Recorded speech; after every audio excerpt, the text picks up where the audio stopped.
So is everyone with me? Je dirais qu'il n'y a que les femmes africaines pour être aussi.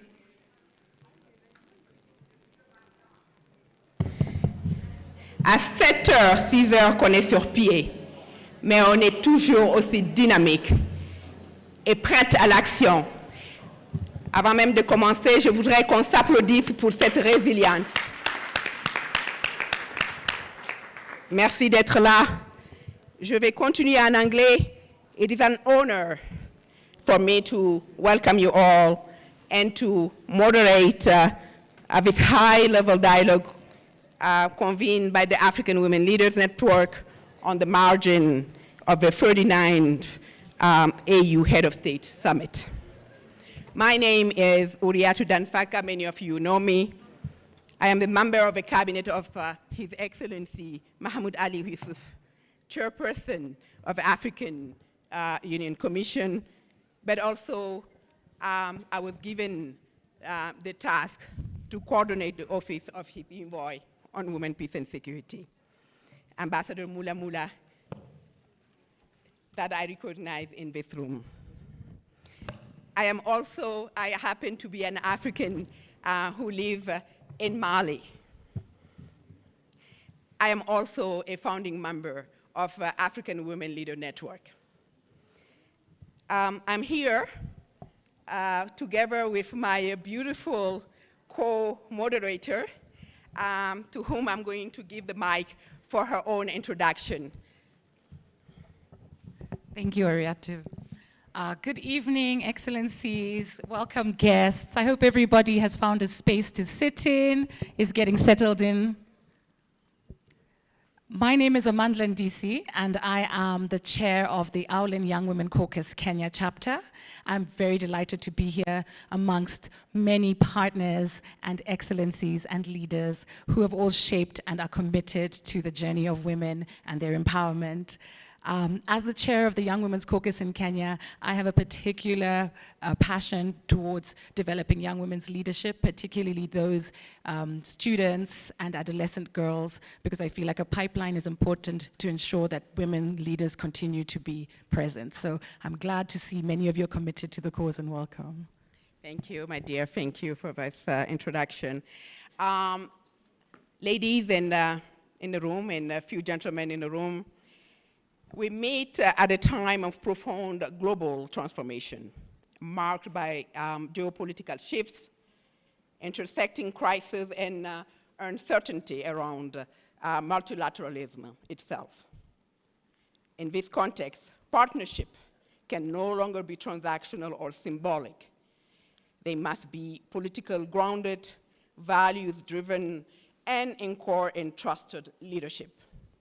This is precisely where AWLN, and in particular AWLN elders, play a unique role as custodians of political memory, moral authority, and strategic foresight for Africa's present and future. Excellencies, I must recognize the women here in the room. Her Excellency Sirleaf Johnson, former president of Liberia, AWLN patron, and Nobel Prize holder. Excellency Sahle-Work Zewde, former president of Ethiopia. Excellency Samba Panza, former president of the Central African Republic. Excellency Amina Gurib, former president of Mauritius. Excellency Phumzile, former deputy president, vice president of South Africa. In absentia, I would like to recognize Excellency Dr. Nkosazana Dlamini Zuma, former chairperson of the African Union Commission. Her Excellency Ambassador Mula Mula, chairperson of the African Union Commission, Special Envoy on Women, Peace and Security. Madame Binete Diop, former envoy of a chairperson of African women, of a commission on women, peace and security. Representative of member states here present. I see Gambia, my brother, former Minister of Foreign Affairs of the Gambia. Welcome, my brother.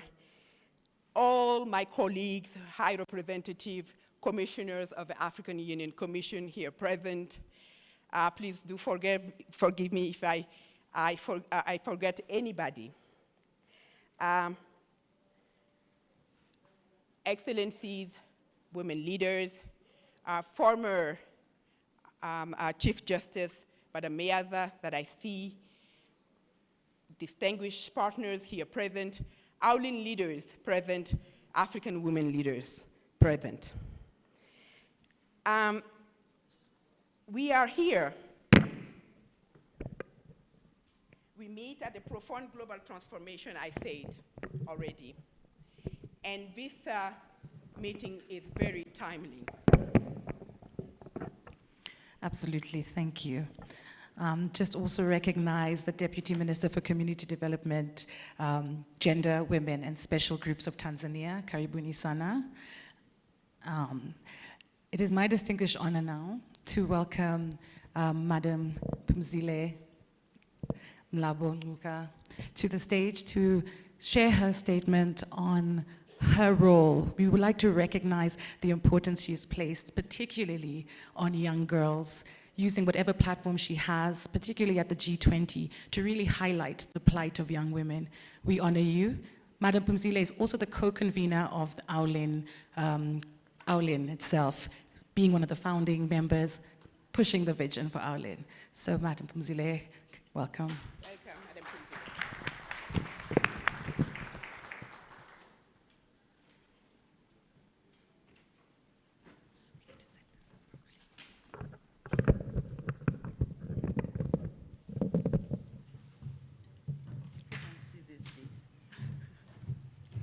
Thank you very much, Excellencies.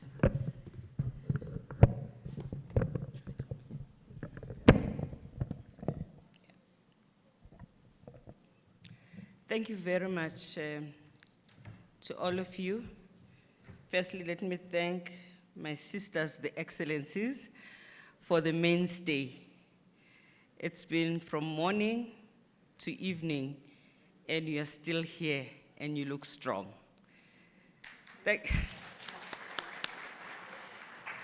Thank you to all of you, because I think most of you have been with us through the day, and you have continued to be interested and to engage on these issues that are close to your heart and are also important for AWLN. I do want to indicate that when myself and Binta and many of you were thinking about how to form AWLN, I did not think that at this time we would have reached so many of you. It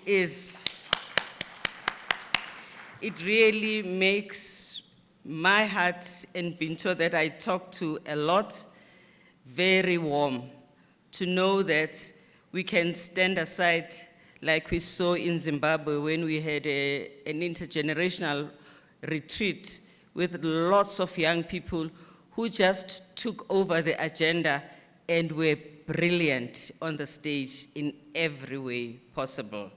So this tells us there's something that we are doing right. I also want to say we are meeting now at this time, which is actually quite different from the time when AWLN was born. I think some of you will remember that when we were created, the world was challenging and difficult, but not as fractured as it is today. We were able at UN Women, for instance, to launch a program like He for She. It was possible to talk to men and mobilize them to join the women's movement and support the women's struggle without taking over. It was also possible at that time to have global solidarity that we could rely on. The world has changed, so should our responsibility. It is harder, it is complex, but you are not allowed to give up. You cannot yield the space to bullies. We have to stand strong as Africa, to tighten up within the continent, to stretch our hands to be in solidarity with other partners around the world, because it will not help anyone to create a fractured world. So we also have to know that we have a responsibility also to protect our continent. Second, colonization driven by resources cannot happen under your watch.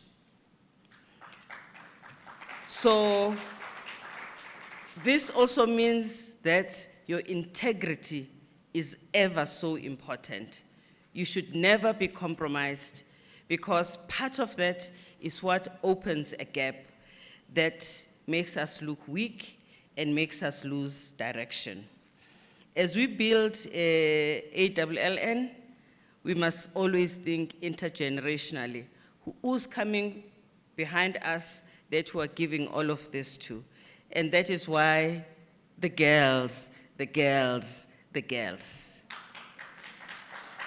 I'm no more now talking about young women because they're on top of their game. I'm now talking about the girls because they too are so strong and they know their story. So here, I hope we can exchange as much ideas as possible. There's food for thoughts, food for the soul, food for the mind, and food for the stomach this evening. You should enjoy all of it. And of course, none other than the patron of AWLN, Ma'am Ellen, who has been with us from the start, who has inspired us. When I met her before she became the president of Liberia, I was then, no, it was even before I was the deputy president of South Africa. And when she contested for the president of Liberia, it was not easy. Not only did she fight, when she won and she was running that country, she never stopped looking out for all of us around the continent. And look at her now. She's still doing just that. Thank you, Ma. Can we give her a big applause and invite her to the platform? Or is she speaking from where she is? Because I also don't want to overstretch her. We're chilling this evening, right? Should we bring a mic to her? Yeah, okay. Please bring the mic then. Thank you.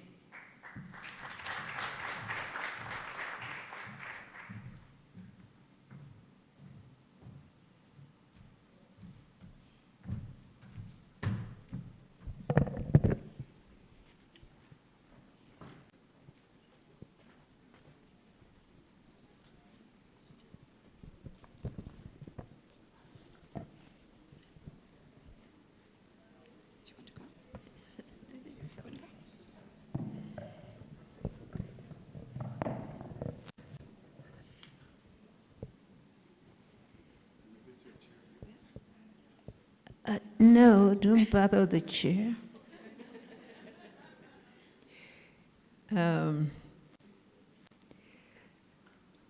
Pomsili, I didn't know I was to speak, you know. I'm not sure if I was heard. But when duty calls, one must obey. And so I was so happy to hear Pomsili tell you about the origins of AWLN, the African Women Leaders Network. And she mentioned herself and the one I spoke of earlier and continue to speak of as the visionary, like Pomzili, that the two of them sat down and decided that if we're going to really do something about gender equity, if we're really going to see that women have a place at the table, then we have to get them together, to work together, to share ideas, to collectively identify their goals and commit themselves to intentionally be leaders and to work for that. And so that's how AWLN, through the two of them, got started.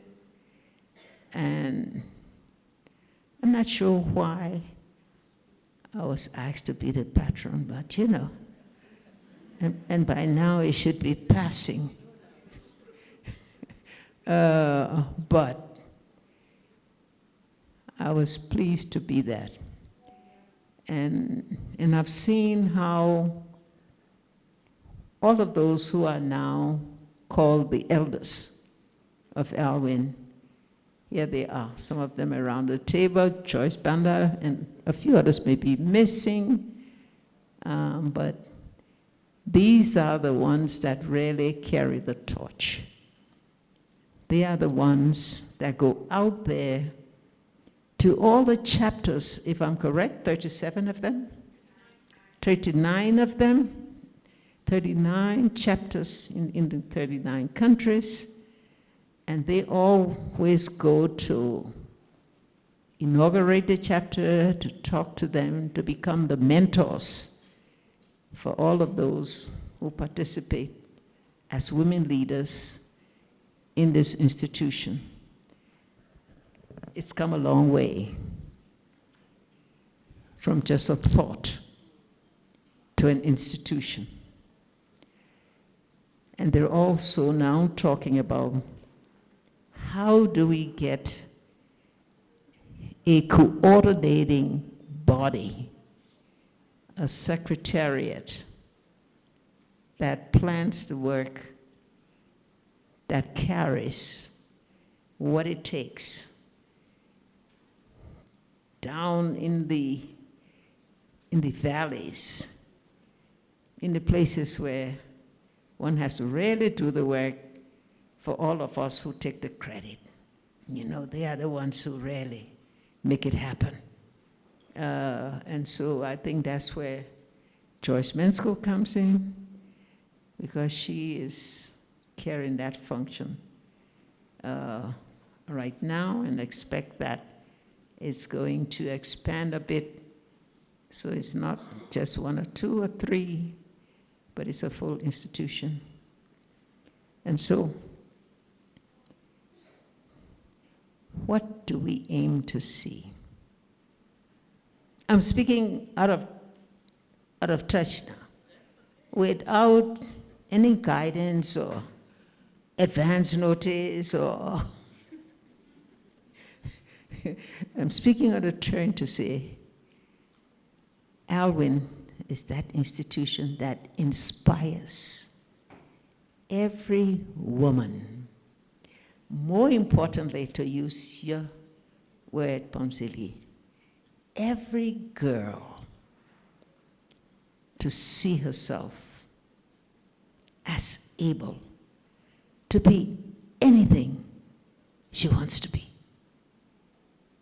What it takes is the determination.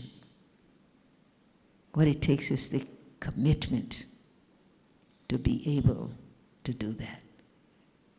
There's so many attributes of a woman, and there's no need to say all of them, because you all know them very well.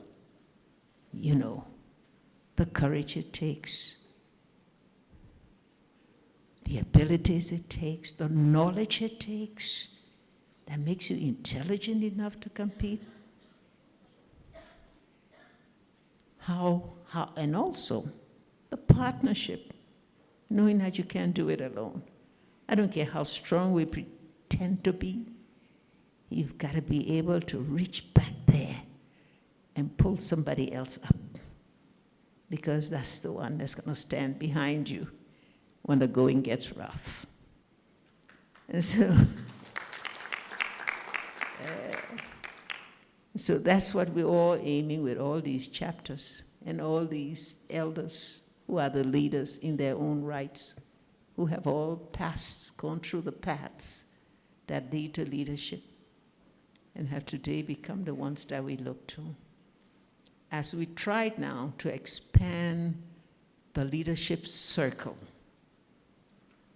so it's not what somebody calls symbolic, you know, just symbolic with me, Netumba, Sally, all of them around this table, so that it becomes something that's so normal. And you know, there's some of it that exist. Huh? The Scandinavian countries, they're there. And they, you know, become leaders as a person, not as a woman. They just compete as a person with the same capabilities, the same courage, the same determination. And they get elected on the basis of their own values and their own record. And that's what we want to see in every woman. You know, we politicians like to toggle.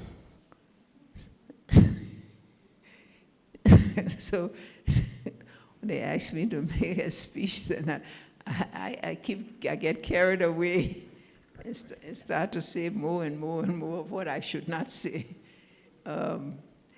But I'm so excited about the success of AWLN, that today we are here, and today all of us feel that we're a part of it, no matter who we are, which institution or organization we represent, or which country from which we come, that we all feel that the goal is right, the vision is dynamic and achievable, and that is up to us to make it happen.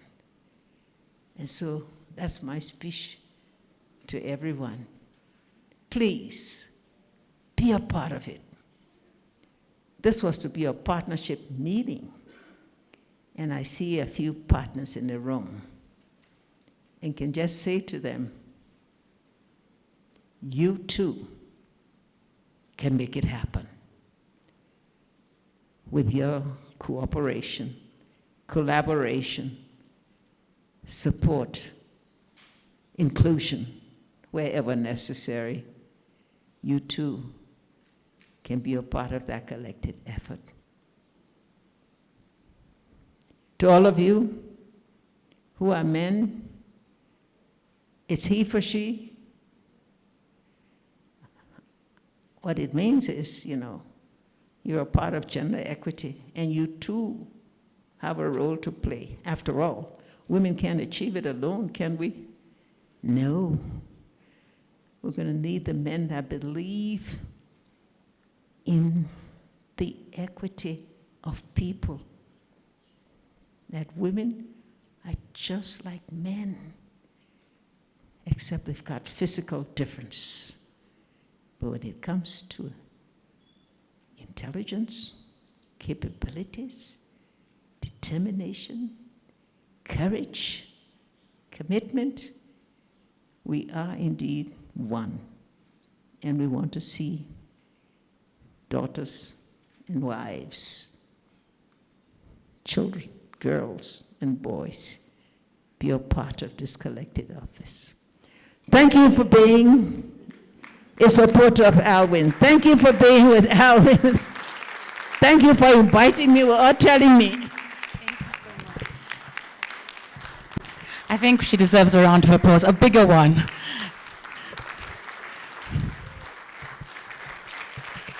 Want those inspirational words, a strong message to us all. Thank you, Excellency. Thank you, Excellency. It's always so inspirational to listen to you. Now, it is my distinct honor to call Her Excellency, Madame Bineta Diop. I was asked to introduce Madame Bineta Diop. Sous vos ovations, Madame Bineta Diop, I'm not going to give you the mic. I have to say even 2 words. If it's 2 words, I have to say it. She's an institution when it comes to women empowerment in Africa. The solemn declaration, Maputo Protocol, and lately the AU Gender AWLN, all have her imprints. Madame Diop has created many organizations, FAS, GMARC, AWLN now. Madame Diop, you are the model of so many women in Africa, and it's my honor to have served under you. Thank you, Madame Diop, and you have the floor. Merci beaucoup, Riatou. Merci. So, Madame, we're going to have 10 years next year of AWLN, Madame Patron. Next year will be 10 years. Could you imagine? It's running. Decade to celebrate. We need to just see what we have done so far with the 10 years, how we're going to celebrate. Yes, AWLN is not doing. AWLN is influencing. And these women around the table are making sure that things happen. What have we done so far? Very quickly, in 2 minutes. You know, with UNDP, before I come to you, I will say the mother, which is UN Women. We have done a lot. Where is Narazai? My dear. UN Women have supported us so much with the fund, with Germany hosting it, solidarity missions. We have been everywhere in Africa. One of my last missions was with Ambassador Mulamula, who accompanied me to Burundi.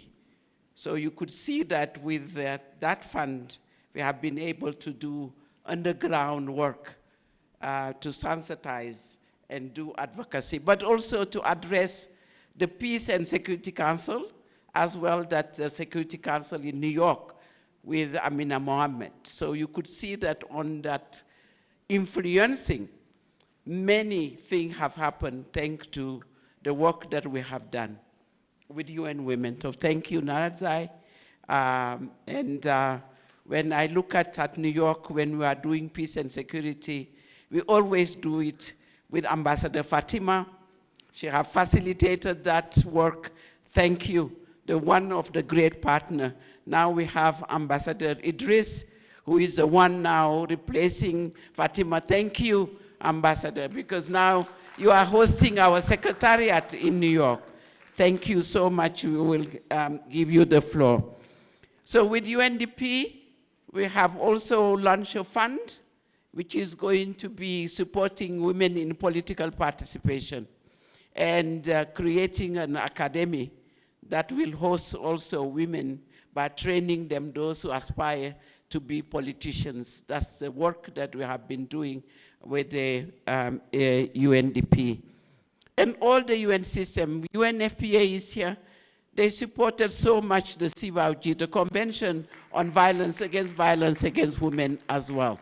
So I think each one of the system, the UN, together with the AU, with the Gender Directorate, with the different departments, you have been there to support. For example, with the youth, we have been also able, with the young of AWLN, our retreat with the Department of Gender and Youth and the Special Envoy on Youth.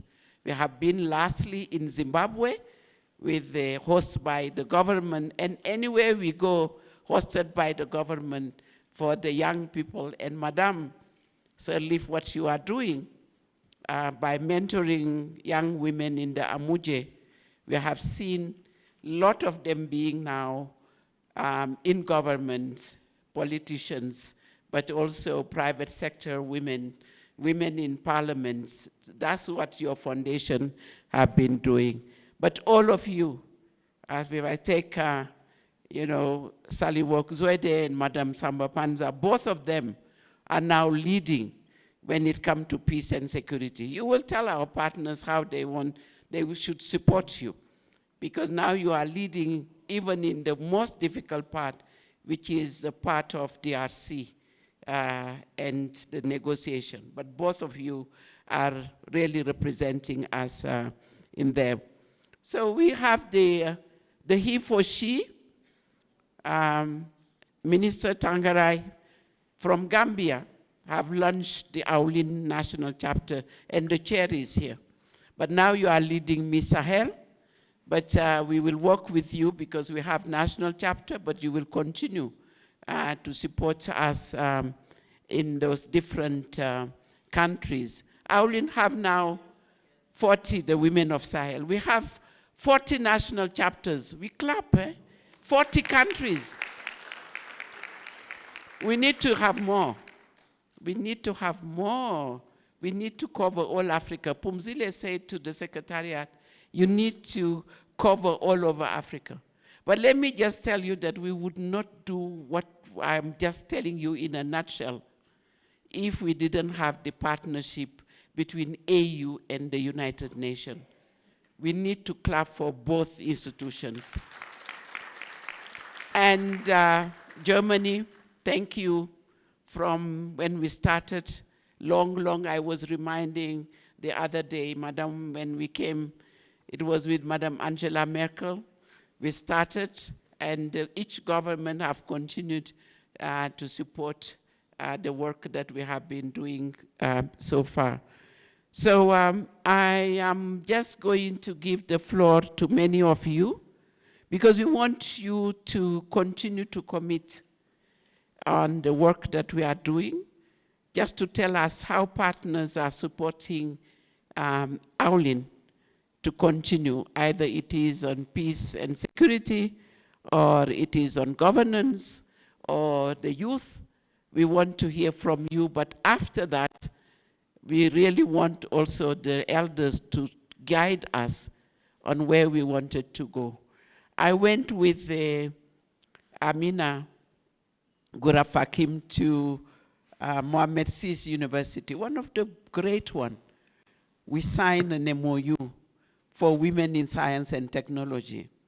We need to continue to mentor the young women to have scholarship, to mentor them, to take them up, and I'm sure that there are some universities that are available to take the young women of Africa. We have universities in Africa, you know, either it is South Africa, Morocco, you name them, Senegal as well, but we need to continue to mobilize the youth. So on this program, I have, after our patron, thank you, I have UNFPA,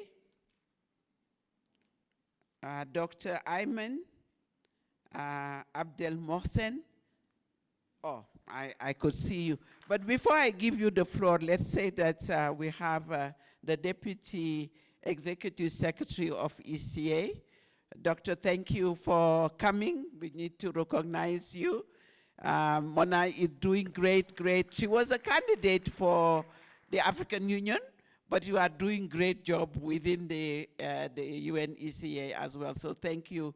We received your team this morning. So thank you for coming.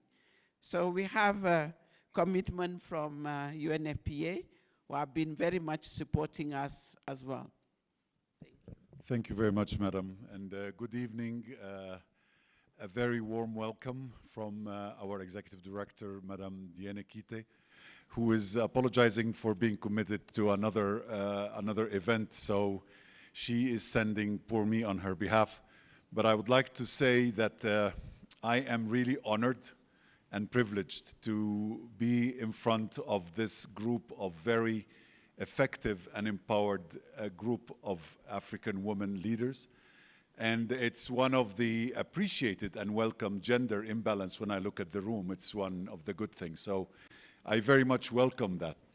And I would just like to say that it is a real festive moment when we see that African women have been, over the many decades, been able to be self-empowered, to influence policies, and to empower young girls in the next generations and the generations to come, to be able to define their own future and to define their own presence. You should be very proud of what you've been doing. And we, on behalf of UNFPA, we are honored to be establishing this partnership. We will learn from you much more than we will give you. And we very much look forward to furthering this partnership. It means a lot to us. And I would like to just emphasize that our North Star is to make sure that no pregnancy goes unwanted. No mother could lose her life or even be threatened to lose her life for a preventable cause. And this will only happen if and when girls are empowered to make decisions about their fertility, about their life, about their education, and when every girl has access to information that will make her make informed decisions about her life. This is where we're going to elevate the level and empowerment of our girls. I have 2 daughters. They are mothers with kids now. And what we've done is investing in their education, in their empowerment, in their personalities. And this is something I see very clearly when I skimmed the documentation about the African Women Leaders Network. This is exactly what this network is doing. So I praise this movement, and we look forward to continuing working with you. Just to be able to reflect some of the talking points of Madam Executive Director, UNFPA is deeply grateful for your commitment to advance gender equality and women's empowerment, which are at the heart of Africa's aspirations. As we all know, there can be no sustainable development or peace in Africa without women's autonomy and agency. Your leadership and advocacy matters. As we unite our noble efforts and work together to build the future we want, let us forge intergenerational partnerships that leverage our unique strengths. Our elders are protectors of peace and norms and are a steadying force guiding us as we navigate the bumps in the road. Your influence in communities, in what allows UNFPA and our partners to be trusted to carry out our vital work. And this is something I would like to add, because we've been talking with governments all the time, and we've been talking with public health policies. I think, or we believe, and it's part of our faith, that the role of the non-government sector, the access that NGOs and civil society organizations have to the public opinion, to empowering girls, to the role of men at the community level, we feel this is the right investment in the times that we're going through. And we applaud the African women leadership for all of this. On behalf of the ED, we ask you all to keep carrying the torch for the issues that matter most for the health and well-being of Africa's women and girls. Maternal health is a cornerstone of Africa's development. A stable and prosperous society depends on safe births and healthy mothers. Let us give maternity and reproductive health care the priority it deserves on the national stage and push forward for the implementation of well-ingrained support to women's health all over the continent of Africa. And I thank you.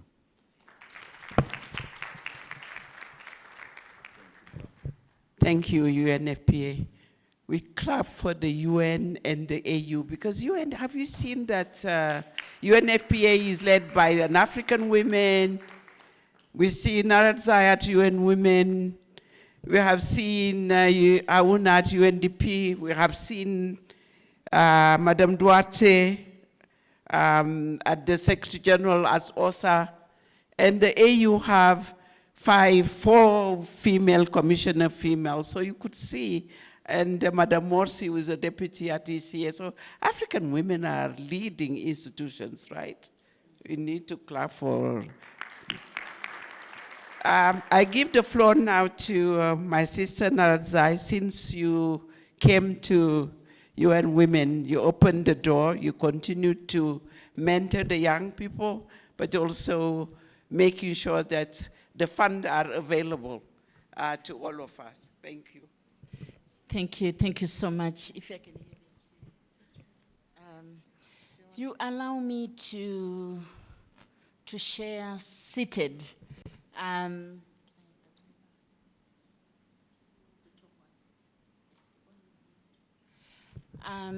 Yes, thank you so much. I will also ask Doris to sit with me. Sure.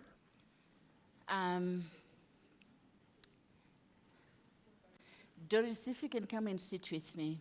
We always talk about AWLN being about anchoring each other. And you are anchoring, making sure that I don't fall, but also that we share. Thank you. You can sit. Your Excellencies, I was in that room when the wisdom of Africa was inspired and we were invited, some of us were invited to be at that AWLN first gathering. Dr. Phumzile Mlambo-Ngcuka, you were our executive director at UN Women. Madam Binta Diop, I remember writing on a napkin some of the thinking that was at AWLN. One of the thinking was, we do not want to be on the periphery of conversations in Africa. And neither should we be on the periphery of conversations in the United Nations. Therefore, the African Women Leaders Network would have its feet and its soul both in the African Union and in the United Nations, and at the same time, create its own identity of women's leadership across the spectrum of who we are. President Ellen Johnson Sirleaf, thank you, and all the leaders and elders for where we are today. Congratulations on the 10th anniversary. UN Women, thank you so much, Madam Binta Diop, for recognizing UN Women. The role of UN Women is to support our member states, is to support that which is in the founding resolutions of UN Women. We are born of the women's movement. And in that resolution is clarity that we will have a relationship with the women's movement, which is organic to delivering the mandate and to delivering the Charter of the United Nations. I'm asking my colleagues from UN Women who are in the room, because we are here, to say we are here to support AWLN, both as individuals and as an institution. I'm asking them to wave. Our regional director, Anna, is here. Maxime is here. Clara, we may have to stand up because AWLN needs to know where to get you. They need to know who you are. They need to see you. They need to approach you. Because being an institution is about being people. I requested Doris to come and sit with me because she's also our special representative at the African Union and at ECA. So that AWLN Continental, they go to as well. I want to congratulate AWLN for the convention. The world is talking about pushback. Africa is talking about pushing forward. Adopting a convention in a context that we are in is very powerful for Africa. Congratulations. Our heads of state saying we can come together and we can adopt a resolution and a convention. And we are committed to making sure that we make every effort then for implementation. What we need is ratification. And therefore, to echo that effort that has been there throughout. We also want to really say thank you to AWLN. Today has been very special. We had the presidential champion, President of Ghana, in the morning, giving a commitment together with the African Union, Ambassador Mulamula and colleagues, to say we need our heads of states to be at the forefront of championing the gender equality agenda. But it just did not happen. It was also AWLN engaging, GMAC engaging, the women's organizations engaging, and the fireside chat that we just had, again with AWLN as a partner.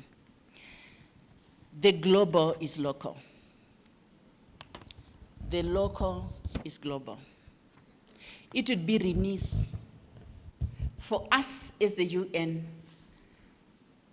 to not carry the boldness that you have expressed in the opening session, for us to also bring you some of the global trends that we are seeing and what it means for Africa.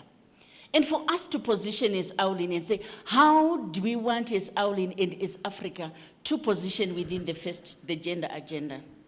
What is the level of courage and boldness that is needed? It's a much deeper level of boldness and courage than 10 years ago. So indeed, the partners that have worked with us, the German government, Ireland and others, we really need your boldness of working with AWLN, with the African women, with the gender equality agenda at this moment more than before for the following reasons. First, the security agenda of the world is shifting from human security to military security, much, much more.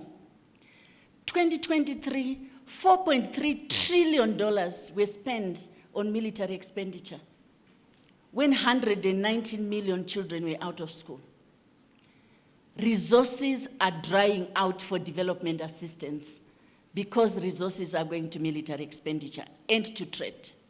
So it means, as AWLN, we need to say, how do we position in the discussion to say investment in weapons is investment in killing of the African women and girls? The majority of the conflicts are here, in addition to the countries we know like Gaza or Ukraine or Haiti. But the majority are here. Africa does not produce these weapons.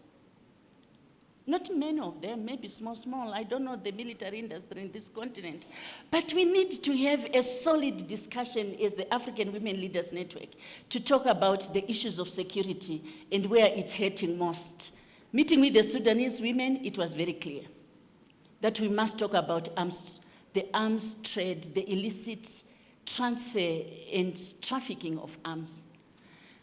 AWLN, are we ready for this big discussion? The second is, as Dr. Phumzile Mlambo-Ngcuka shared with us, Africa is pretty rich. From Cape to Cairo, we flow with oil, we flow with critical minerals. Where are those resources going? Are women on the table on the economic resources of Africa? What is the conversation happening? And how can the African Women Leaders Network lead on the conversation of the resources of Africa? Because that's the current terrain of conversation that we need to have.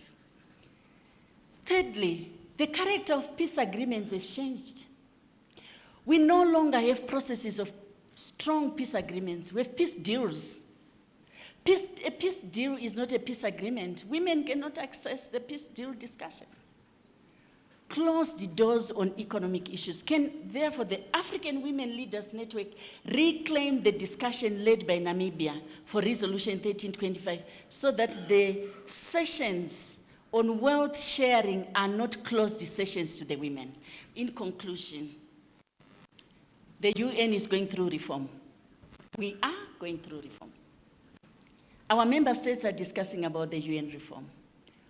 What is the contribution, the expectations of the African women, of the African governments on the UN reform? Within those conversations, what is the kind of architecture that you are looking for advancing gender equality, for protecting the gains that you have developed, gender equality, sexual and reproductive health and rights, women's empowerment, girls and young people? What is your voice to defining the global multilateral agenda? And lastly, Madam Diop, I look forward to a day I will wake up in the United Nations, just like I woke up at the African Union and I said, good morning, Madam Chair of the AU Commission. I did that in my lifetime because there was Dlamini Zuma. Will we have an opportunity for Africa to join with other member states, for us to wake up and say, good morning, Madam Secretary General of the United Nations. We have never had a Madam Secretary General in 80 years of our existence. We remain on our feet to support AWLN, to resource with AWLN, but also to have the courage to raise together the critical conversations that the continent needs at this moment. Indeed, Doris is here and my colleagues are in the house, and we remain on our feet to support we the people, which is the opening words of the United Nations Charter. It's about we the people. Thank you very much.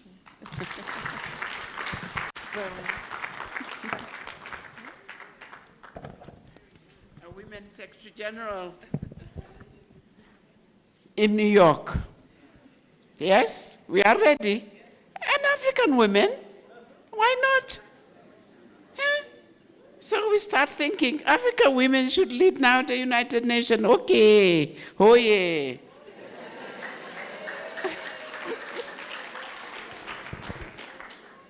Discussion ongoing, so yeah. So we have the UNDP. Please, one of our she, Dr. Jide Okeke, the director of regional program for UNDP, who is one of the champion. Jide, please come and tell us how we're working with UNDP.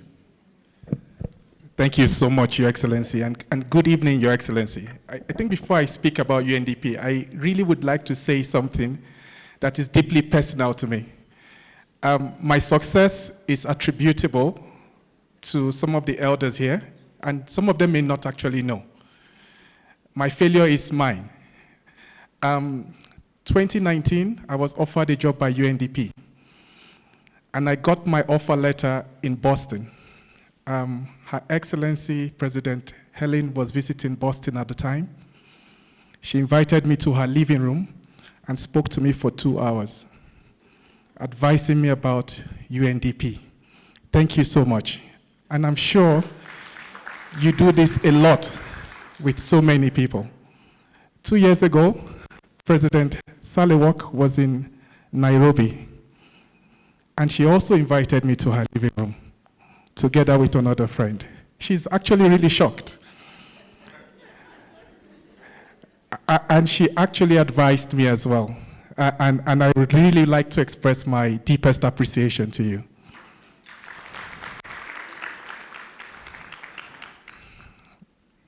Her Excellency, Madam Phumzile, again, really shocked.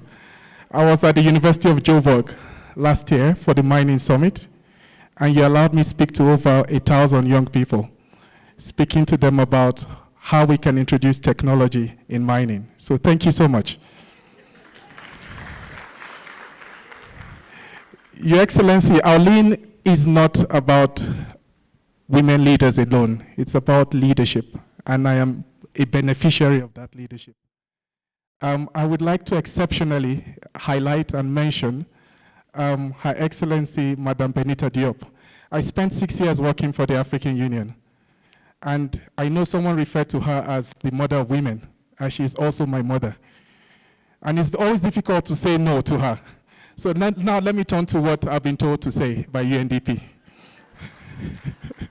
On behalf of Ahuna Eziakonwa, who is also one of your champions, as you know, UNDP is the lead when it comes to the governance pillar of AWLN. Last year, Ahuna, she did pledge $1 million, a round of applause for her, to establish the Africa facility to support women in politics. And this is really important for us. What have we used this $1 million for in the last 1 year? Working with AWLN, we have been working very closely with other partners, including the African Union Commission as well, to do a few things. The first is that we have established a partnership with the African School of Governance in Kigali. To now, we're on the verge of establishing an academy. And this will be very important for us. So this is a call to action. We hope you can co-create with us and fully operationalize the academy. The second thing that we have done is the convening that we did in New York. It was incredibly successful. And we would like to continue this. This should be about convening, it should be about bringing people together, and we hope that this year we would continue that under the leadership of Madam Diop. The third is around what we're doing around the model law. As you know, one of the most important constraints around facilitating women in political leadership is the financial constraints that they face. And that is why it is important for us to work with the African Union to establish a model law that will remove financial barriers for women to participate in politics in Africa. And so this will be a priority for us in 2026. For this year, I would like to announce on behalf of AHUNA that we'll still have about $800,000 for the rest of the year to work with AWLN to fully operationalize this facility. I would like to also call on other partners to join us so that we can scale the facility further. Thank you so much. That's why I like it, Jide. You come with the figures, you come with the money. That's what we need. So thank you so much for that announcement. So we know, like Joyce, it make our day or our night today. So let's, I know also we have in the room the AU political director, Patient Chiraza. I will give you the floor in a minute. I know you are here and you have done so much work on the political participation of women. We have been together in many places to observe elections and so on, so forth. But let me now look at the group of friends, because I will have a strong group of friends, Germany and Gambia here, and Germany and South Sudan in New York. So which are very much supporting AWLN in advocacy. So can I ask Ambassador, the Special Envoy of Germany to address us? Madam, you have the floor. Thank you so much, madam. I have spent most of today actually listening and admiring the stamina, the energy, the determination and strength of African women leaders, and I'm really blown away by it. I'm also extraordinarily honored that I was able to meet and even sit beside Her Excellency President Ellen Johnson Sirleaf. She is an icon, you are an icon, an inspiration to women all over the world, not just in Africa, but in Germany too. When you, together with Madam Benita Diop, initiated AWLN under your leadership, it was the same year that Angela Merkel had a bit of the same idea, and she founded, as presidency of the G20, she founded the W20 and brought together women in leadership. And the aim was, we should get women together in order to empower them economically, help them to be entrepreneurs, help them to have digital knowledge, but certainly also give them a global network, share best practices, and give the women who want to lead and who have so many things they bring to leadership, give them the power, give them the friends, and give them hope. And 2019, we were very proud then to join, in the same spirit, to join AWLN and to become a founding member of the group of friends. Now, we're here, and we're going to certainly stay here. We will continue to support because the times, as you just said, are difficult, and that's when friends need to stay together. Your Excellency, President Johnson Sirleaf, you said earlier in the fireside chat, you said your mother inspired you with 3 words beginning with an H, and they were, I've taken note, good note, hard work, honesty, and humility. And I think Angela Merkel would embrace every one of these words, and she might even add a 4th word that begins with H, and that is hope. Because the most famous quote of her long, long leadership in Germany was, "We can do it." Thank you.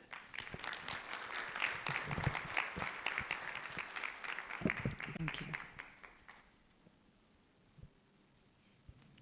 We have a surprise for you because you committed to support AWLN for the next 3 years to come in your big program, and which is hosted by Narazai there.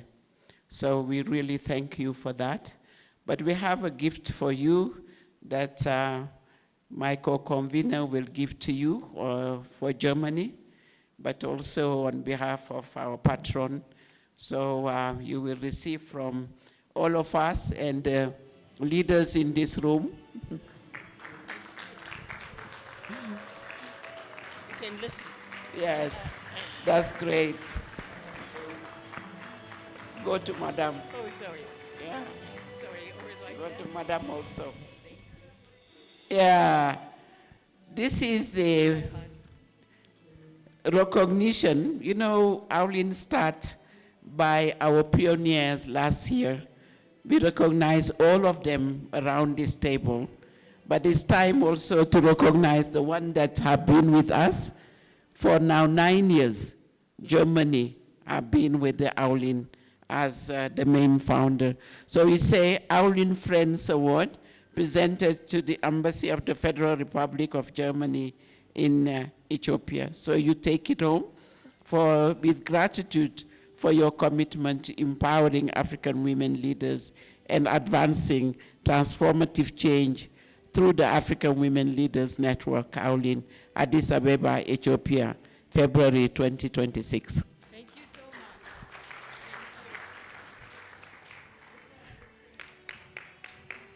much. Thank you, my sister.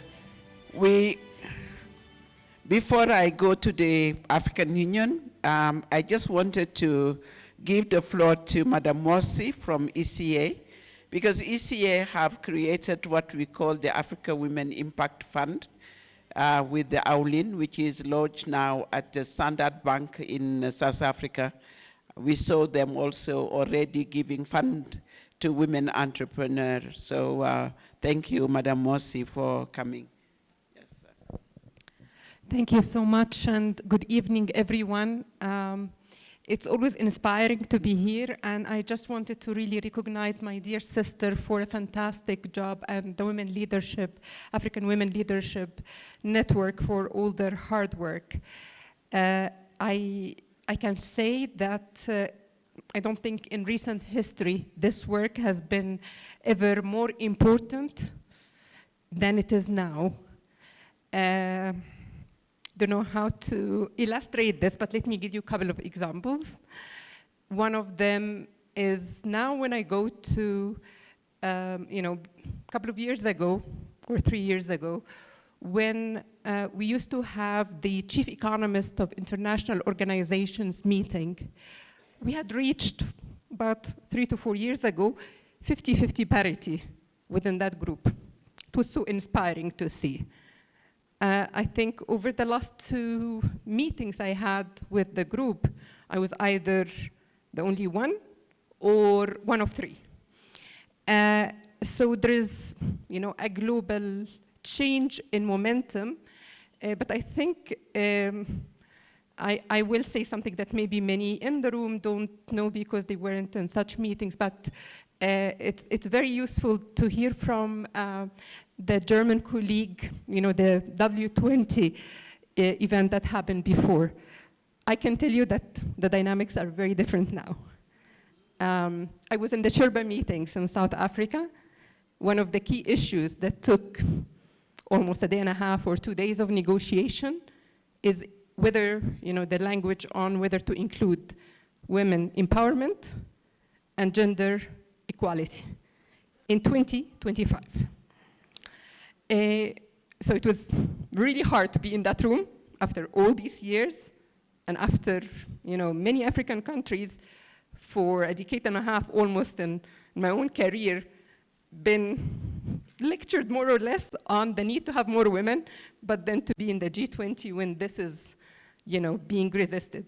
The good news though, and I think my dear sister Benetta would be very proud to hear, the good news is the ones that really pushed the agenda and held their ground were the African Union and South Africa, with South Africa basically saying, for us, this is a red line.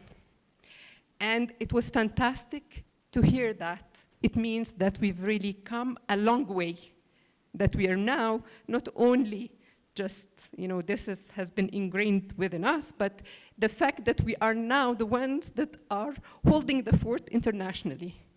So I hope that this, resonates with us to make sure that the gains that we have reached on the shoulders of great men who advocated for women and great women leaders, that many of them are here, that inspired all of us to go forward, will not be lost amid all what is happening, that we are not going to be a trend that went out of fashion. So the risks are very real, and no pressure, Benetta, but we count on you to making sure that this continue, and from our side, of course, ECA has always been a strong advocate of women issues and gender equality. We've done work in terms of, helping women and closing the gap on digital. We have, also will be working on issues on youth and women in agriculture. We're there to support you, and your role is more important than ever. Thank you so much for your leadership. Thank you, Madam Morsi, and also we remember she's still with us, Dr. Vera Songwe, who started this job with us and continue to be, as I always say, MLP, Madame la Présidente, MLP. So I am going to bring the all AU now team, after listening to the UNDP, UNFPA, UN Women. Now we have Ambassador Liberata Mulamula, who is a special envoy on women, peace, and security. We have been just now on the fireside chat in the very big moment with the two presidents, and for your office hosting, and your staff is here, very able staff with UN Women, with Doris. So, Madam, as I always say, women, peace, and security is the priority, and it's in your hand now, because you are the one in the office of the president. You represent him here. So please, we give you the floor to commit to AWLN, Madam Ambassador.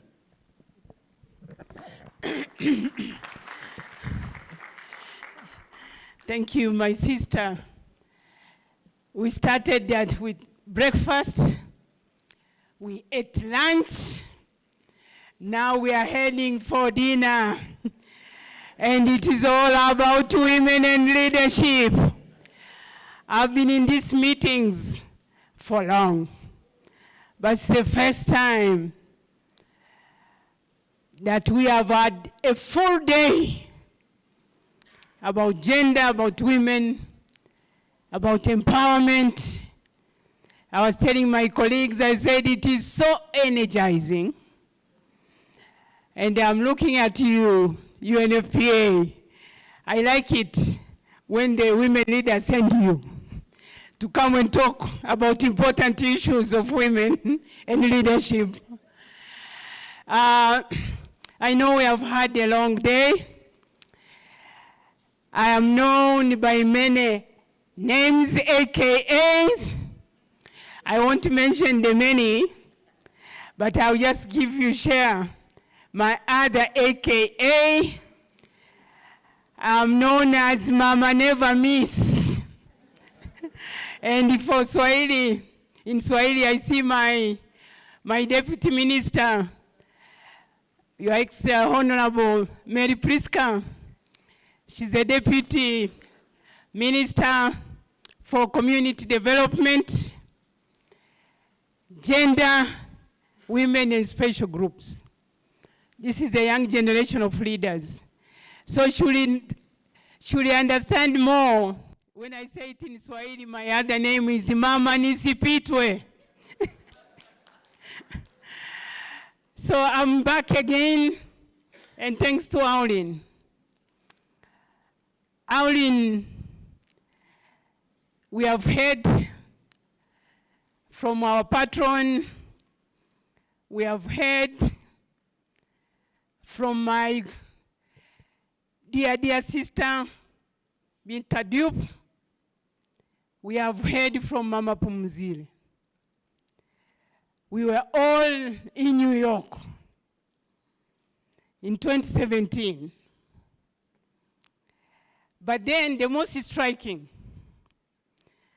2017, Mama Pumzile, myself, and the others, we didn't have gray hair. We have grayed in this space. But what was more interesting, after New York, we came to Addis Ababa. We formed the committees, but the most active committee was looking at branding AWLN. So we got the professors, everyone coming with the concept, how do we brand AWLN? And then we came with the images. Because usually when it's about women, of course you have these beautiful women in their attires, like my chief of staff, Uriatu. So that's what the image of African women, of course, is all. But then we say, no, we need to have a different logo and design. And we came up with what you see, what represents AWLN is not shown here. We decided and we adopted a map of Africa. And you can see this interconnectedness. We say this is a movement and interconnected with all those, we said they were dots. Let's connect those dots. So this is what you see that represents the AWLN logo. But when I was coming to this meeting, Madam Diop, I told one of my colleagues from Tanzania, a young one, I said, we are done, of course, with the fireside conversation, but I'm going for the AWLN elders. And then she said, oh, okay. He said, are we invited? I said, of course, yes. He said, but you talked about elders. I said, yes, it's elders, but come and listen to the elders. But what I like about this, and you have been consistent, AWLN, that at every summit, I don't know, this is the third or fourth, to have this gathering. I'm happy also that through my office and through the leadership of Our Excellency, Madam Sal Zeudi. Every time I mention you get like this. You are leading the pillar of the peace and security. So I'm humbled to be reporting to you for guidance and direction. Because what we heard, things have changed. The geopolitics have changed. The peace agreement have become deals, as Mama Nyarazai said. So really this needs the wisdom. I need the wisdom of our leaders, of our elders. How do we advance this important agenda of women, peace and security in that climate? But two, I was telling my deputy minister that we missed her because this morning we spoke about women in agriculture. Yesterday we spoke about women and financing, women empowerment and financing. But then we're saying that everything that works,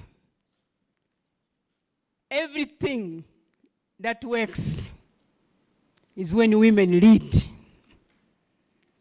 And this was the theme yesterday, that when a woman goes alone, brings changes. But when women move together, they change everything.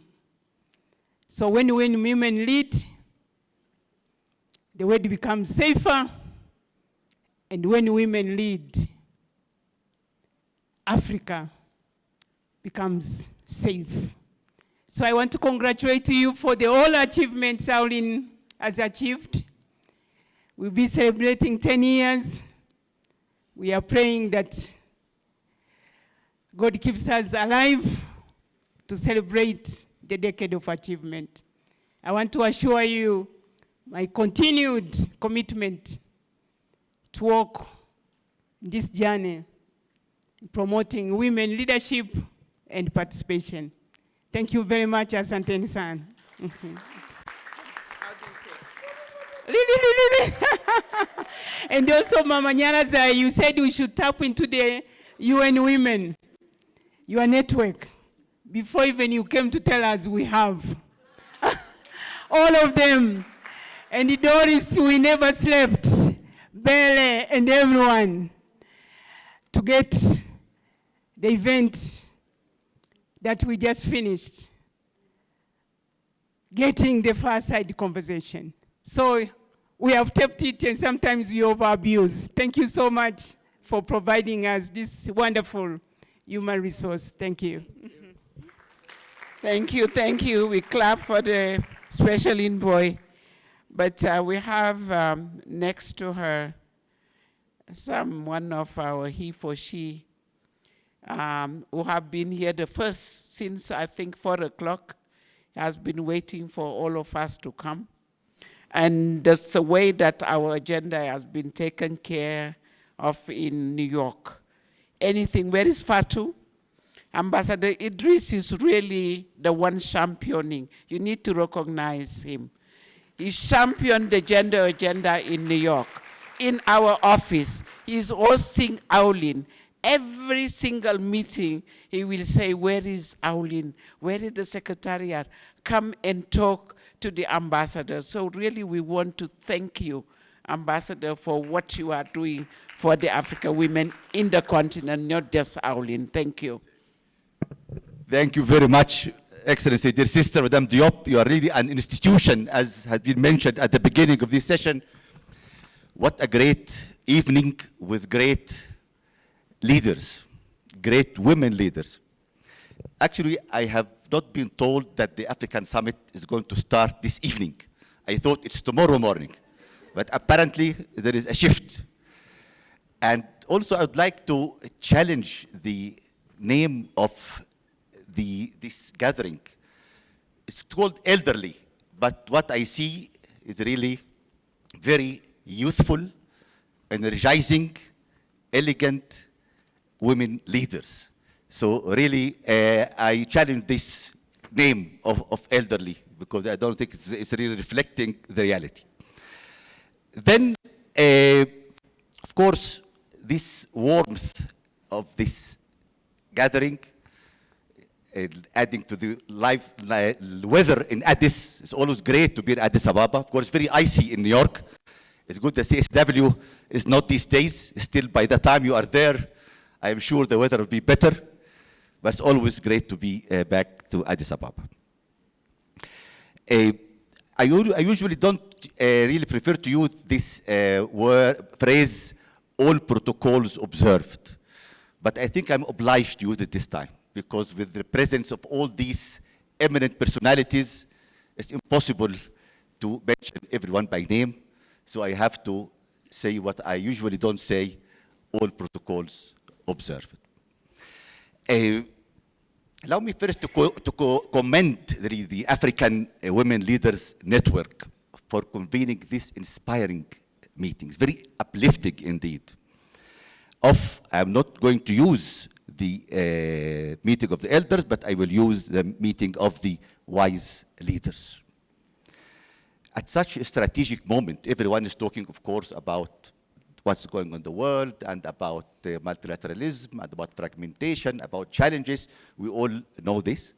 But if this gives any message that we really, this work has to be it's more timely and it's more needed and needs to be more impactful. And I would like also to thank the partners really from the United Nations system and other partners for their sustained commitment to advancing women's leadership across Africa. Because really, this is the value of partnership. Some endeavors cannot be done with one hand. It has to be collective endeavor, and this is a really perfect example of it. And this discussion, which really I've listened to very wise and very inspiring speeches and interventions, I think it affirms a very simple but also very powerful and very truthful that the better future of Africa, Agenda 2063, Sustainable Development Goals, cannot be achieved without the full and meaningful leadership of African women. Women's leadership is not a complementary agenda. It is a strategic imperative for peace, governance, economic transformation, and inclusive development. From the perspective of the African Union Mission in New York, and we're looking forward to your presence in New York for CSW, we witnessed how AWLN continues to serve as a bridge, and I think this time we always need bridge building. And this is very critical at this moment when we see this fragmentation, we need to build bridges. And of course, we are honored, of course, to be host of the AWLN Group of Friends Secretariat at the African Union Mission in New York. It's a great honor for us. We are greatly honored. And this reflects our collective recognition that strong partnerships are essential to translate commitments into measurable results. And here, of course, I'm just building on the great effort of my dear predecessor, my dear sister, Ambassador Fatima Mohammed. So we're just following her really good legacy on this. And the reflections shared today, which we all hear too, demonstrate that collaboration is evolving. And in a rapidly changing global environment marked by geopolitical shifts, financial challenges, complex peace and security dynamics, Africa must continue to speak with a unified and strategic voice.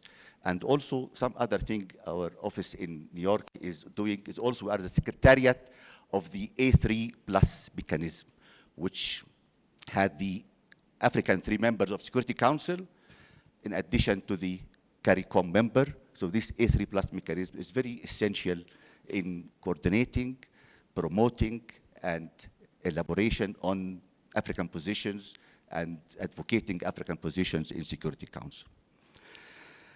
AWLN, the wise leaders body, this voice is bringing really political credibility, experience, and intergenerational leadership to advance women's participation across all sectors. Excellencies, the AUUN partnership remains a cornerstone of implementing Agenda 2063 and the SDGs. And this morning was the meeting between the Secretary General of the United Nations and the chairperson of the African Union Commission. And really this meeting emphasized and reaffirmed the strategic partnership between the two organizations, its strategic significance, and its importance and impact for both organizations, and the importance of putting this on an irreversible institutional path. And this is the endeavor by the two organizations now to put it on a way forward, institutional, irreversible path. But partnerships also should yield tangible results. It's not a goal in itself, but it's a mean to achieve something. To deliver predictable support for women's leadership and strengthen policy coherence and sustained investment in initiatives that empower women as decision makers, mediators, innovators, and agents for transformation.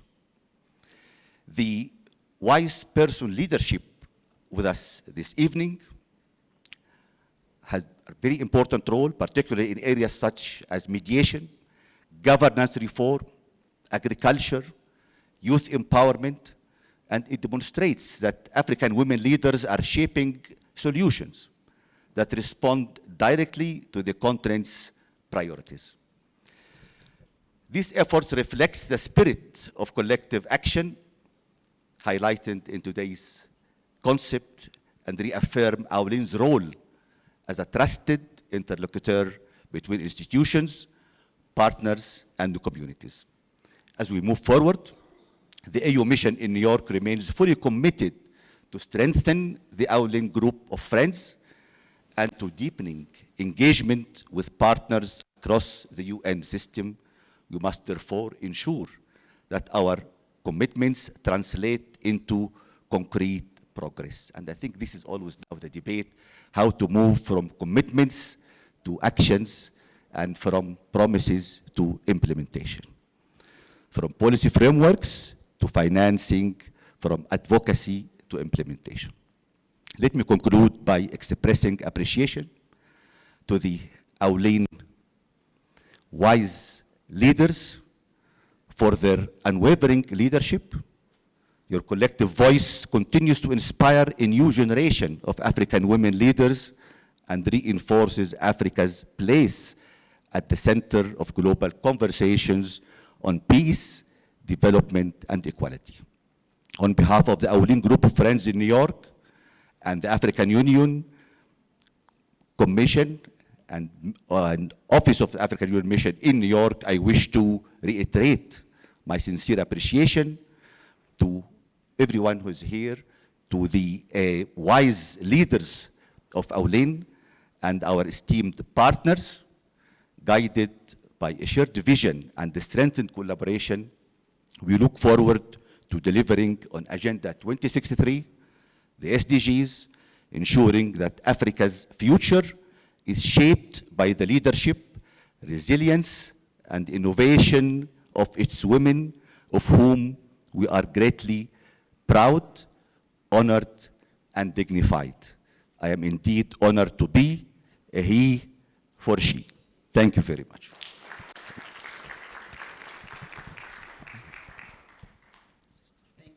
Thank you. I think this speech, Madam, we will put, really send it to all our national chapter, this commitment from ambassadors, so distribute it. And we have here the chair of national chapter, Madame Wange.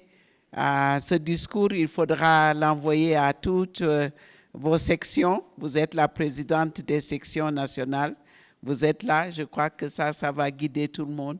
Et surtout, comme nous allons tout le temps à New York, ça va nous permettre aussi de continuer à faire ce travail. Je crois que ce discours est bien reconnu.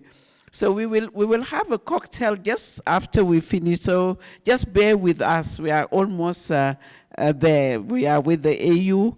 So we have a minister of Gambia, former minister of foreign affairs.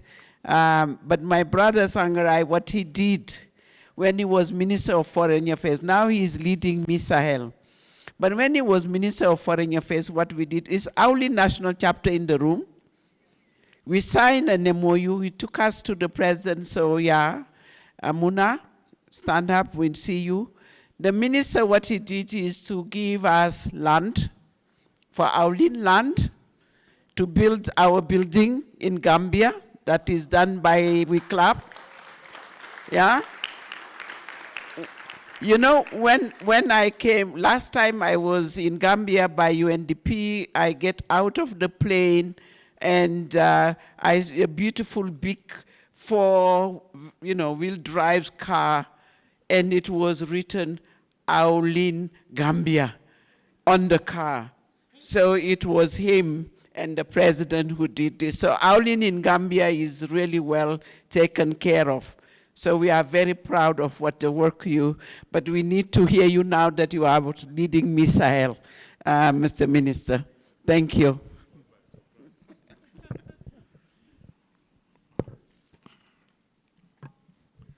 Your Excellencies, ladies and gentlemen, the he for she's, of course, and I want to recognize all the distinguished leaders here present. I was not supposed to speak. I just joined the gathering in support of the great work that you are doing and to pay tribute to all the great women in this hall. And in particular, Her Excellency Ellen Sirleaf Johnson. The Gambia will never forget the great work that you've done during the very difficult period of our history when we had the political impasse. Your leadership, I think ECOWAS should learn from your leadership. Today we are facing a lot of crises, and one of my main challenges today is to try to see how best we can have a new framework of cooperation between ECOWAS and the brothers that have left the bloc, because they cannot move out of the region. So we are duty bound to work with them to see how best we can pull our resources to face the challenges together. Because we are convinced that if any of these countries falls into the hand of drunk people, we are all going to be affected. As they will say in French, c'est comme une digue, quand ça va céder, ça va épargner personne. Donc nous allons travailler main dans la main avec nos frères in another framework to see how best we can work together. And on that, we'll be counting on your leadership. I was having a conversation with my dear sister Mula Mula. She's been keen to work with us to see how best you can make a difference in this very difficult and challenging terrain. From Zile, that I've known since New York, a great leader who supported and mentored a Gambian who is today a household name in the fight against FGM. Also is ready to come and join effort with us in the Sahel to see how best we can have a breakthrough. And I'm convinced that with your participation, with your contribution, we'll be able to see light at the end of the tunnel. I will not say much. I want to thank all of you for the great work that you are doing, pay my respect to all of you, and pray to God Almighty to give you good health to continue the extraordinary work that you are doing. God bless AWLN. God bless African women. Thank you. Thank you, Minister. Next to you, we have Fatima Kiari Mohammed, and Fatima have been very passionate about the young people on Africa, even being in New York. So I give you the floor before I call on Prudence, but also Patience, our two directors. Excellency. Thank you very much, Madam Diop. And let me first of all start by also standing on pre-established protocols and recognizing our patron and all of our wise elders, as my brother Ambassador Idris said. We stand on your shoulders. For me, it's truly an honor to be part of this movement. And I recall my first outing when I got to New York as the African Union head of mission to the UN at that time was actually to launch the group of friends of AWLN. And till today, that is one memory that I've kept with me. I got a beautiful picture that was taken of that event, and I actually keep it in my AWLN file, just to recall the foundation that was set up, the pillars that have been built, and now just seeing it become this solid house that is not only following the footsteps of our wise elders, but also mentoring the young people. And I'd particularly like to extend gratitude to obviously Madame Diop, because I always say to her that it has, for me, AWLN became a question of AWLN asking me to jump, and I would just say, how high? And this is because of the leadership of Madame Diop. When I started my career, in the realm of international development and cooperation, And I recall in particularly when I was working within the ECOWAS region and looking at women leaders in West Africa with her organization in Senegal at that time. You know, we used to look up to her and imagine that someday we will be able to make the kind of impact that this organization was making. At that time, I never imagined something like AWLN would exist. And today, just looking at where we've come and very soon celebrating a decade, it's quite phenomenal. So I'd like to encourage all of you, especially the young ones, but also those that are supporting the movement to continue, because this is so important for us. It's so important for the future of women's leadership. And we really have to continue to put in effort. We've heard of examples of how we seem to be moving backward, and we cannot allow that to happen. So thank you all for your continued support. Thank you, Ambassador Idris, for accepting to continue to host the Secretariat, the young phenomenal women that are there, Fatu, Ashley, and all the others, doing phenomenal work. It is so important for them to have your support. And I sincerely hope that all of you in this room will also, when you leave tonight, carry forward the inspiration that you get from tonight to support AWLN and to continue to champion women's leadership. Thank you. Thank you, my sister. Dr. Patient, Shiraza, could you come up front? The Director for Political Participation. We have been together, my sister Amina and all of us, to observe election. We did it in Malawi. We did pre-election observation, but also in Tanzania, and you are supporting women leaders that are in the electoral process. So my sister, please. Thank you, Madam Diop, for the opportunity. Your Excellencies, good evening, colleagues. Allow me to stand on already established protocols. I think what I'll just say is that as the Department of Political Affairs, Peace and Security, we are really honored to have our commissioner who's really pushing for women's participation in all our peace, security, and governance processes. We are working hard to ensure that women effectively participate in electoral processes. In our department, we've been able to ensure that at least 60% of all our observers are women. And now we are particularly targeting young women, as for us as a department, this year is a year to focus on the youth. What I can just say is that we are also making efforts to ensure that we support women's effective engagement as politicians.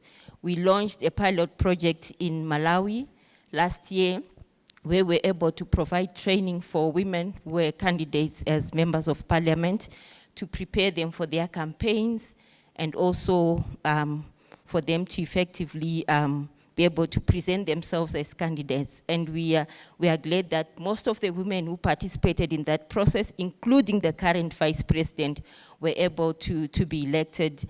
And many thanks to GIZ, who also partnered with us on that project. And we are happy that we got another funding from GIZ this year.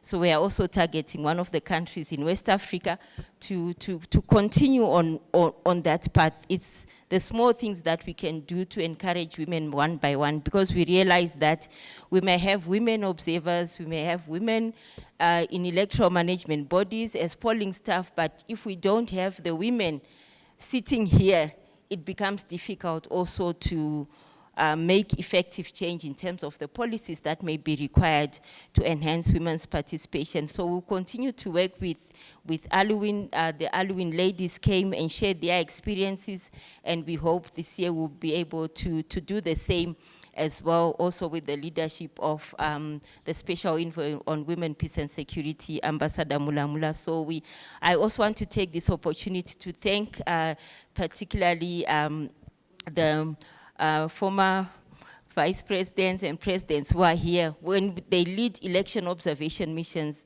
the way they take a keen interest on women's issues is different when we have the other presidents as our leaders. So we hope that you continue to accept our invitations to join us on the missions, and we thank you for your leadership and guidance always. Thank you very much. Thank you. And most of the missions now to observe elections are led by the women leaders in the African Women Leaders Network, but also other women of the continent. Prudence Ngwenya, who is the Director for Women, Gender and Youth.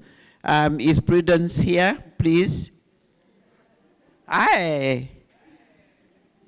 This is our one. Good to see you. Good to see you. Viva. Thank you very much, Madam Diop. Very, very short. First of all, stand on existing protocol, but also say that it's a great honor and a huge responsibility to actually stand here on behalf of the women elders, particularly on behalf of my generation.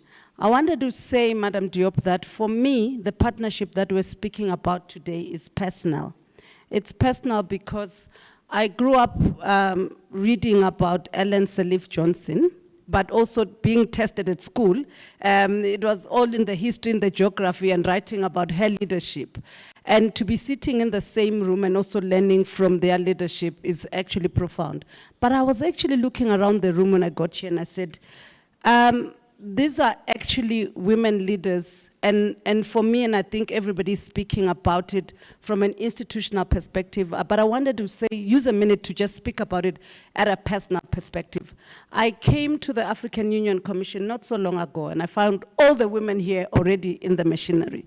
Now, it's a huge machinery, very confusing, too many things are happening, and it's each one of you, and you don't know, some of you know, some of you don't even know the impact that you had on some of us who were younger at the time. I'm no longer very young. Madam Diop, personally, I would call her anytime, sometimes crying, sometimes, and sometimes she tells me things that I don't want to hear. And I say, Madam Diop, are you sure? So I want to thank you, and I thank you because I know that everybody feels the same way about you and availability. And I'm looking at you, Ambassador Fatima, and I also say you have carried the leadership and you've really supported some of us. Magapumzile, at a personal level, I know we annually go and teach at a school in Italy.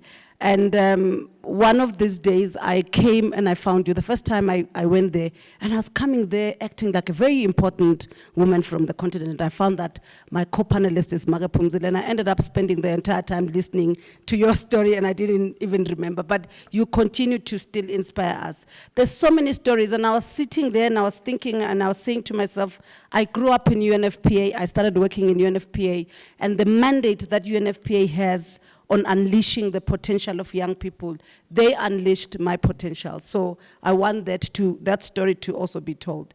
So I'm saying all of this to say that the importance of the women leadership is both at the personal and at an institutional level, and it's felt at the personal level. Now, at the institutional level and on behalf of the African Union Women, Gender and Youth Directorate, the Directorate is a founding member of AWLN. We were there in New York in 2017, and we joined the Office of the Special Envoy, Madam Diop, and we're still here and we're still standing. I'm standing on shoulders of the people who were in the Directorate at the time when the first meeting of AWLN was held for the first time in Africa. Together with the Office of the Special Envoy, Madam Diop, we collaborated in coordinating the work of AWLN, which we still continue to do. We support the AWLN Secretariat, and the Gender Directorate was there when AWLN convened the first intergenerational dialogue in Kenya. I remember I was there, and we spoke about the missing middle, because we spoke about the young people, and we spoke about the not so young people, and also the older generation. We have worked with AWLN and the Special Envoy and the Office of the Special Envoy to design the high-level presidential initiative on positive masculinity, which is the vehicle that drove the development of the historic AU Convention on Ending Violence Against Women. With AWLN, the Gender Directorate, and the Office of the Special Rapporteur on the Rights of Women in Africa, we are continuously and continue to mobilize member states, and we now have 8 who have signed the convention, and we hope that we will get to 15 ratifications by the end of the year. The list is endless. With AWLN and the Office of the Special Envoy, we worked together to establish what was at the time called the African Women Leaders Fund. It was supported by ECA. It's a Standard Bank, and it's called the Impact Fund now. And it has grown to be something much bigger. This is very important for all of us to say, and I think I say all of this to say the journey started a while ago. It is where we are now, and we hope that it will continue to also impact the women of the continent at a personal level and also at an institutional level. Thank you. Thank you so much. And for mobilizing resources for civil society, for all of us, not just AWLN, but the NGO like GMAC, and yeah, thank you. And I see your colleagues in the room. We have Victoria, Maloka Victoria, thank you so much. Ilwad, thank you, the Gender Directorate and the youth for supporting. So I think at this junction, we have two member states, very strong member states in the room. Before I call on, I think DRC is here. La ministre est ici. Elle vient de sortir. D'accord. La ministre, the minister of Tanzania. We just want to recognize you, and if you can commit as Tanzania, we know that the president of Tanzania is a member of us. So, Madam Minister, you have the floor. Thank you very much, Madam. Good evening. Yeah. From Tanzania, I would like to recognize all the protocols, but I would like to mention Her Excellency, our former president, our patron for AWLN, Ellen Sirleaf Johnson. Also, I would like to recognize all honorable ministers from the member states who are here. Our Excellency Ambassador Liberata Mulamula, my mother, all the way from home, Tanzania. AU Special Envoy of Women, Peace and Security. All distinguished delegates, ladies and gentlemen, I would like to express my sincere appreciation to the organizers of the Business Forum 2026 in Addis Ababa for the excellent preparation, for bringing together leaders from public and private sectors, investors, innovators, development partners from across the region and beyond. This forum has provided a valuable platform for sharing experiences, strengthening business networks, and promoting regional and international cooperation. We truly commend in your dedication for fostering meaningful dialogues that drives economic growth, innovation, and sustainable development in Africa. Thank you for your warm hospitality and for making Addis Ababa a vibrant hub for business engagement in 2026. I'm honored to speak today about women's participation in leadership in our country, the United Republic of Tanzania, and broader efforts our nation is making to promote gender equality and protect the rights of women and children. Dear ladies and gentlemen, initiatives to empower women politically, socially, economically, and culturally began since we walked back during the first phase of leadership of the independence of our country. It went on gaining momentum throughout all phases to the current sixth phase under the leadership of the Her Excellency, Dr. Samia Suluhu Hassan. the first female president of the United Republic of Tanzania. We are proud to have a female president. Her leadership stands as a powerful symbol of Tanzania's commitment to gender equality, and it demonstrates that women are capable of leading in the highest level of the nation decision-making. Through her tireless efforts, the country has made significant achievement in achieving gender equality and equity in various sectors such as education, energy, finance, water, health, agriculture, and entrepreneurship, to mention the few. Also, United Republic of Tanzania have witnessed an increase in number of women in parliament, though through constituent seats and special seats. Women are also serving in ministerial positions, just like me, regional commissioners, district commissioners, and the other high-level government roles. Ladies and gentlemen, as you recall, in 1995, after the Global Women Conference in Beijing, under the chairmanship of Honorable Gertrude Mongella, the United Republic Tanzania chose to implement the 5 out of 12 critical areas provided by the Beijing Declaration and Platform for Action. These areas include, but are not limited to, women's economic empowerment, elimination of violence against women and children, increase women participation in leadership and decision-making positions, gender mainstreaming in all sectors, policies, programs, strategies, and budgets, education, training, and employment. Following the global evaluation on the implementation of the Beijing Declaration and Platform for Actions in 2020, the Generation Equity Forum was developed as a way to propel the implementation of the platform forward. It is in this context that the Generation Equity Forum provides 6 actions, coalition areas for implementation, where the United Republic of Tanzania chose action coalition number 2 on economic justice and right, under which Honorable Dr. Samia Suluhu Hassan, the President of the United Republic of Tanzania, is the global champion.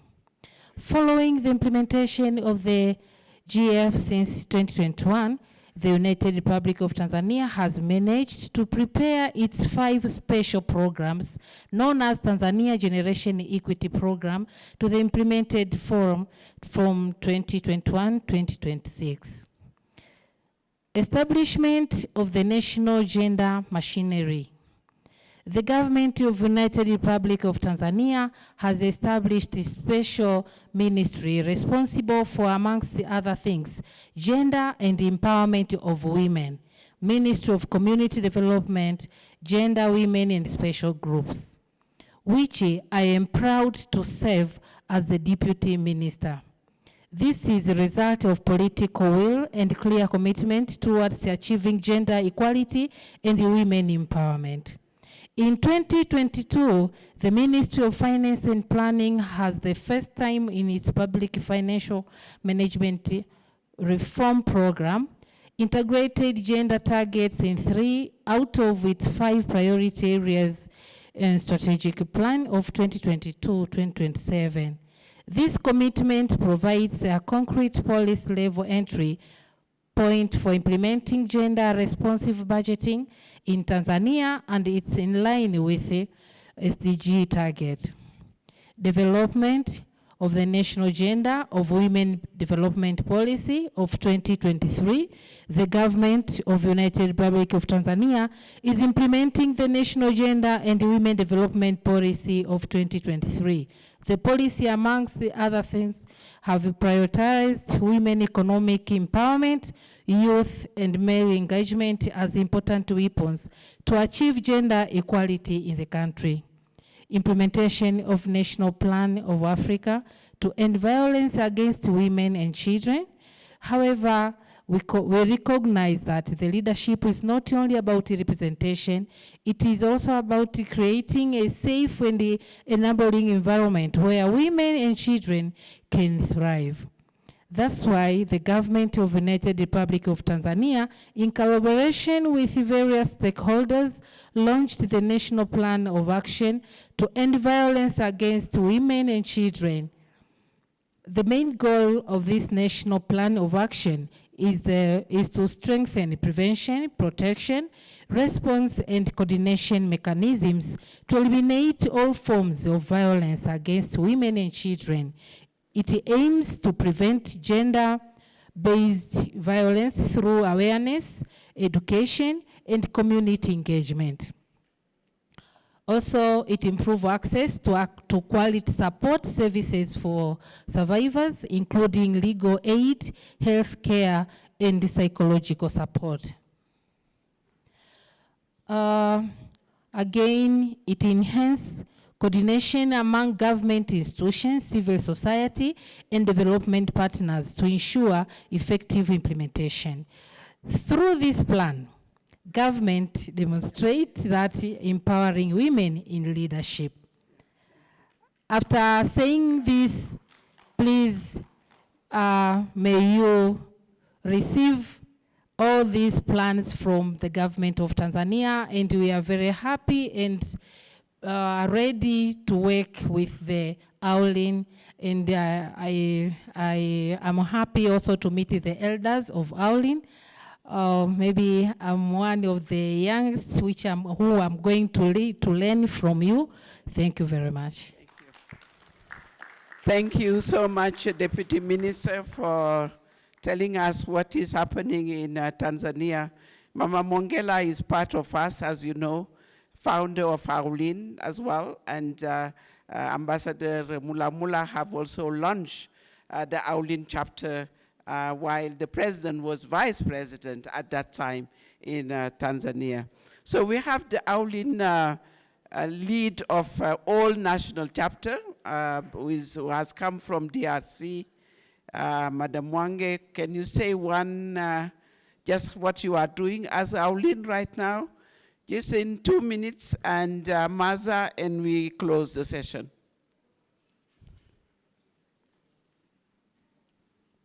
En français. Merci beaucoup. Distingués invités, tout protocole observé. Madame la patronne, je voudrais juste dire un mot de ce 10 ans, de ce bébé qui aura bientôt 10 ans, le 1er juin 2027. Nous avons eu la chance de participer à la naissance de AWLN, et la RDC a été le tout premier enfant de AWLN. C'était le tout premier chapitre. Et aujourd'hui, la RDC a 39 petites filles, a 39 petites sœurs. C'est un exploit en 10 ans. Je voudrais juste remercier les unes et les autres, le courage de tout un chacun et surtout la persévérance de ce que nous avons pu faire pour que nous puissions arriver aujourd'hui là où nous sommes. Aujourd'hui, AWLN a pris l'engagement de pouvoir avoir un co-lead au niveau de la jeunesse. On s'est dit, si on a la 13-25, il faudra aussi ajouter la 22-50. Donc, l'expérience de la 13-25 et l'énergie de la 22-50 pour que nous puissions entamer maintenant la 11e année. Et c'est la Côte d'Ivoire qui est en train de co-diriger ensemble avec la RDC. Mais on a besoin de la relève, puisque comme vous savez, il n'y a jamais eu de succès sans successeur. Si AWLN veut vraiment avancer de nouveau, il faudra nécessairement que nous puissions laisser des traces. Raison pour laquelle je remercie tout le monde et surtout les fondatrices. Dr Pumzile, Madame Binta, je n'ai jamais oublié comment a été la naissance de AWLN. Et toutes ces réunions du comité de pilotage qu'on a fait pour que nous puissions arriver là où nous sommes, vraiment, je voudrais dire merci. Merci infiniment avec la sagesse et le courage de la patronne. Malgré des fois qu'elle est prise, elle est malade, mais elle parvient toujours à assister, à dire et moi, à nous encourager. Merci pour tout ce soutien. Merci aux présidentes honoraires qui ont amené beaucoup et qui ont amené aussi de la notoriété au niveau de AWLN comme réseau d'influence et pour que nous puissions amplifier les voix des femmes africaines. Je vous dis merci, merci infiniment à tous. Merci, Madame la Ministre. Madame Wang était ministre en charge, honoraire maintenant on dit, en charge de la femme en RDC. Elle est aussi membre d'un grand parti politique. C'est une vraie politicienne et c'est elle qui dirige AWLN en RDC, mais aussi AWLN Global. Nous avons l'ancien procureur, je dirais, Chief Justice of Ethiopia, who have been member of drafting the AUCEVAWG, the convention, one of the eminent women leader in the justice system. So please, Maza, what do you say before the elders close the meeting? Okay. Thank you very much, Binta.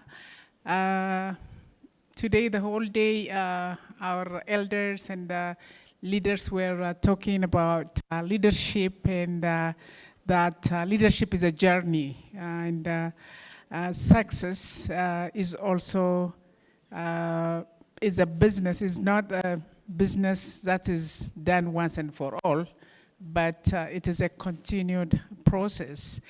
So with Binta, we go back many years. We started with Beijing and we go back to the African Women's Committee for Peace and Development that was mandated by the OAU at that time. And from Africa Solidarity, GMAC, and now AWLN.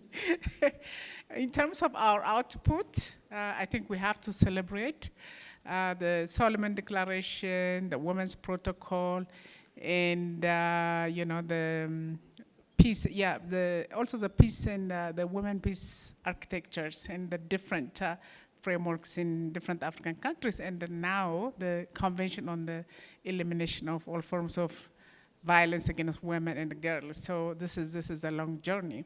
While we celebrate our achievements, but we also recognize that this is unfinished business. Last year, after I left the office of Chief Justice, we run now mentorship program and we educate women on their rights and so on. So there was an incident last year, a very famous athlete. She was married to this guy and since she's not in Ethiopia most of the time, she gave him, her husband, a full, complete power of attorney. So the husband used that power of attorney and he sold all her property. I mean, their property, it's a common property. He sold all her property. She came to the court, but the judge cannot do anything because she gave him full power of attorney. I was really triggered by this. And I said, what can we do about this? So I suggested the best way to go about this is to educate women about their rights before marriage. So we started to train officers in the Vital Registration Office about family law. So we started to train them and we suggested that every newly married couples should take the training and should be certified before they register their marriage. So today we have a good news. The Ministry of Women and Children endorsed this proposal. And I'm so happy about this. Yeah, and the message is, we make progress, but it's never finished. We just have to continue to push. And I suggest Binta and the leaders here, the leaders of AWLN, I suggest we also promote this agenda in the different African countries, because in most African countries, marriage laws are not uniform. There are statutory laws, there are customary laws, so women need to know which law they are entering into, which marriage they are entering into. So government has a responsibility to educate women before they go into marriage. Thank you very much. Thank you.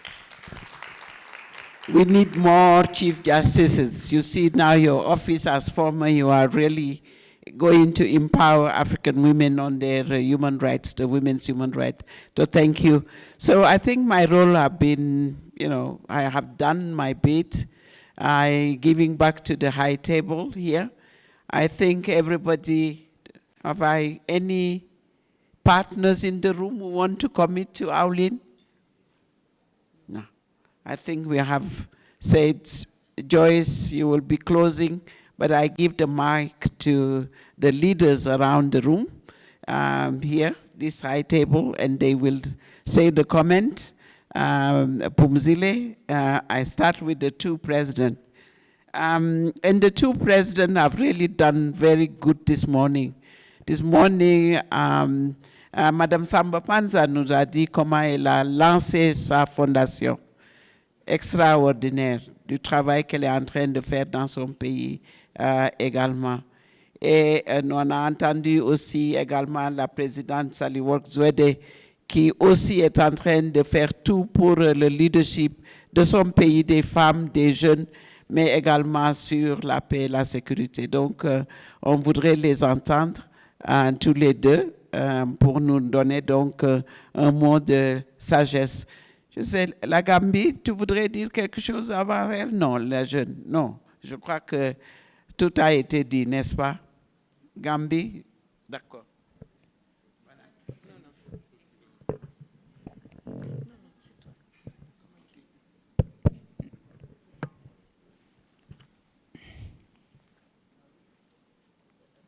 Oui. Merci beaucoup, Bineta, de m'avoir donné le micro pour un petit mot à la fin de notre journée bien remplie.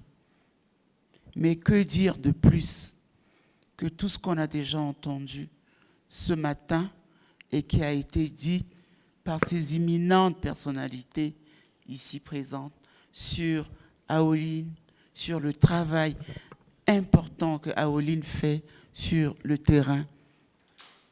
Depuis sa création, les pionnières et les membres de AWLN mènent des actions de plaidoyer au niveau continental et au niveau mondial. Nous avons vu les états de service de AWLN depuis ce matin. AWLN mène des missions de solidarité. AWLN influence les décisions politiques ou les visions politiques. AWLN va au-delà également et amplifie la voix des femmes qui n'ont pas la possibilité de s'exprimer dans tel ou tel domaine, dans tel ou tel secteur. Aujourd'hui, nous ne pouvons qu'être fiers de AWLN. Les 10 ans d'efforts fournis pour que AWLN devienne ce qu'il est aujourd'hui ne pouvaient que nous satisfaire. Mais je voudrais remercier tous ces membres qui se sont investis pour qu'on en arrive à ce niveau-là. Bineta, je voudrais te dire merci. Merci Bineta pour tout ce que tu fais. Tu es sur le terrain. Pumzile a lancé ça. Je me rappelle à New York, nous étions ensemble. Mais après, Vous êtes toutes sur le terrain.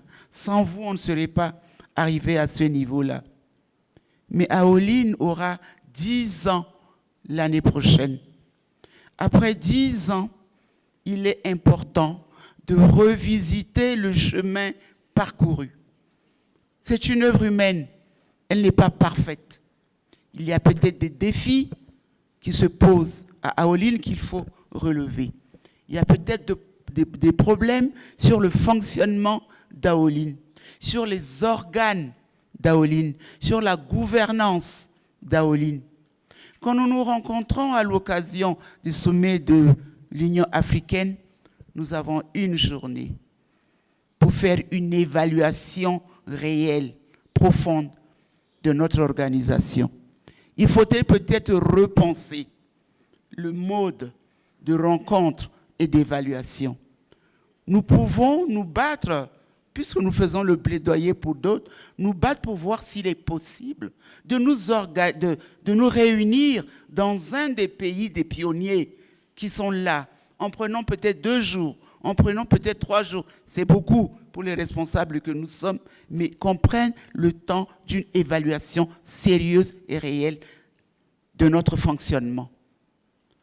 Je le dis pourquoi, avant de venir ici à Addis Abeba, j'ai reçu un courrier de la section nationale AWLN Centrafrique. Quand j'ai lu le courrier, c'était un cri de cœur. Un cri de cœur sur une structure qui n'a pas les moyens de son fonctionnement, qui ne connaît pas bien sa mission et qui fonctionne comme une organisation non gouvernementale. Ce n'est pas la mission de AWLN. J'ai été ravie d'entendre qu'il a été rappelé les grandes missions d'AWLN et le travail que AWLN doit faire. Et j'ai été ravie également que Bineta Diop ait demandé que cela soit diffusé auprès de toutes les sections nationales. J'ai amené ce courrier puisqu'il a également été envoyé à la gouvernance d'AWLN. J'ai été interpellée en me disant, Madame la pionnière, vous avez un chapitre national dans votre pays qui est mis à la porte de son bureau pour arriéré de loyer de 5 millions, 1 an d'arriéré de loyer. Je suis interpellée. Comment un chapitre national qui n'a pas les moyens d'avoir les ressources va prendre un local aussi important? Et quand j'ai posé la question, ils ont dit qu'ils ont essayé de faire une mobilisation de ressources auprès de partenaires. Mais la plupart des partenaires ne financent pas les fonctionnements. Il faudrait leur expliquer ça. AWLN doit faire du plaidoyer. AWLN ne doit pas mener des actions comme une ONG, les sections nationales. Donc il y a du travail à faire. Il y a du travail d'explication et de sensibilisation pour éviter que les chapitres nationaux ne soient dans une situation difficile. J'ai amené ce courrier. Tout le monde attend mon retour à Bangui. Qu'est-ce que je vais ramener comme information? Je vais aller leur dire de revoir leur mission, de voir qu'est-ce qu'elles peuvent faire réellement en termes de chapitre national. Cela est très important et je pense que nos responsables vont certainement répondre au courrier qui leur a été envoyé. Et moi, je vais essayer également de réunir ce chapitre national. J'ai la responsabilité en tant que pionnière AWLN d'essayer de les accompagner, de les aider également. C'était uniquement ce que je voulais dire, en plus de tout ce qui a déjà été dit par les uns et par les autres. Nous sommes fiers de AWLN. Nous devons être fiers de AWLN.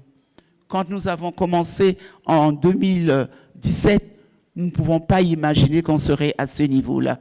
Continuons à nous battre. Je vous remercie.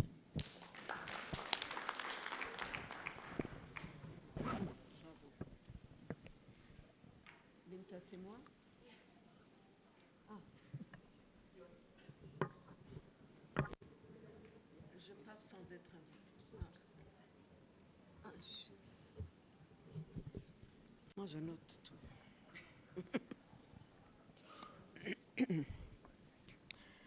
Thank you very much. I won't be long. I fully subscribe to what President Sapmapanza had to say. It has been a very good exchange. 10 years is a long time. I think this is a good opportunity now to take stock of what we have done in 1 decade and to look at our programs and how to consolidate our pillars and many other pillars if necessary. I agree because we have discussed it with President Samba Panza that it's important that we have this rotating kind of a meeting where we can discuss with a longer time and we can go in depth in many issues. Having said that, I don't talk about it just because we have to add a few things on this.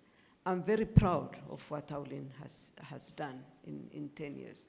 We could have done more, of course, but it's a good achievement. I was going to be a founding member myself, but in 2017, we were stuck in Kenya with the elections, and I couldn't leave my duty stations. I'm encouraged with the relationship that we have established with partners. We have the same goal, so I think it's very important to have many more and to reinforce what you're doing, and more importantly, the national chapters have a target to cover the whole continent because 10 more need to be added, or 15, 55 countries. Just few points that I want to mention that illustrate where we have reached in terms of peace and security. As you know, the longest conflict on the continent in the Eastern DRC. And there is a huge problem there. Many mediations have been ongoing. But it's our organization that has asked to have women in the mediation process.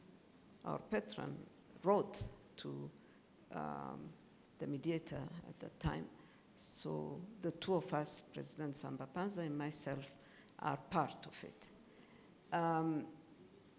I might not tell you that it makes a difference in the results, but we see the difference on the ground. In fact, we have been the two of us only who have gone on the ground to see and to talk to the candidates, to the population. A second point that I would recall is when we were in Angola. At that time, the president of Angola was the mediator of the African Union. Our patron raised the issue of having women in the two delegations. He called immediately and said, there is no meeting if you don't have women in your delegations. But things changed on the ground, so that meeting couldn't take place. Just to say that we are moving. We are trying to impose really what we should do with our organizations. One of the points I want to raise is elections, and patients have talked about it. We observe there are more and more women observers. It's good because elections are the basis of democracy. It's the will of the people. That's the theory of it. But 60% of voters are women, and those who come to power are men. We have to think about it. If we don't support women to run for elections, we will be bringing men year in and year out. I think that's something we should be changing. Madam Sampampanza has told us earlier today that she was supporting political candidates for the general elections, and some made it. But we have to go beyond that.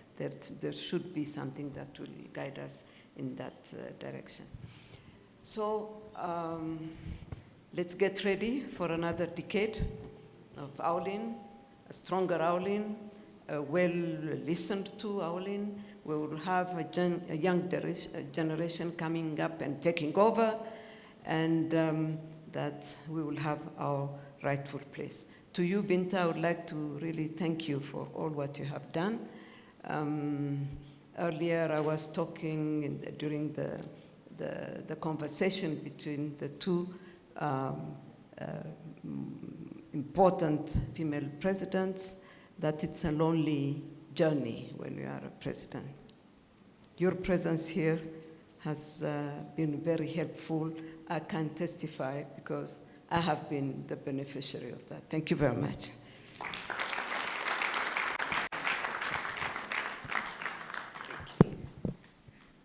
Are you saying?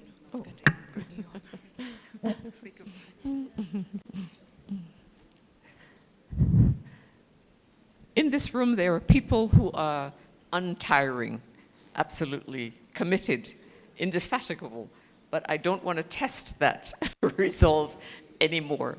So I will restrict my remarks to just expressing, in my own regard, first of all, my appreciation and my love and my gratitude to each and every one of you who has stayed in this room with us and also has journeyed with the African Women Leaders Network,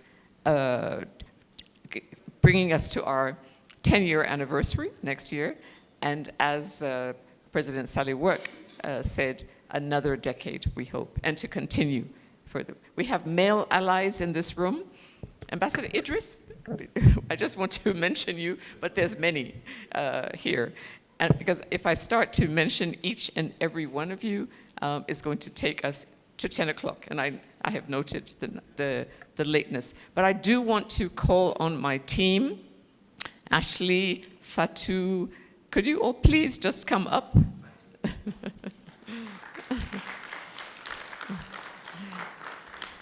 I don't know where the others are. I hope they're not hiding. Fatima, sometimes they go and hide and, you know, they don't want to be recognized or celebrated, whatever. But all of these women are sleep deprived. I can tell you that. Because behind the scenes, it requires a lot of work. And they do it with joy and fervor. So I am in their debt. I want to thank you, Fatima. I want to thank you, Fatou. Fatou is our coordinator. She is like, I guess, my deputy. And I want to say something that I have tried to retire twice. And, you're not agreeing. And I will try again. But in any case, it's a great privilege to be the acting executive director of the African Women Leaders Network and to be surrounded with such exceptional young women. So it prevents my brain from atrophying, and that's why, please, Kulud.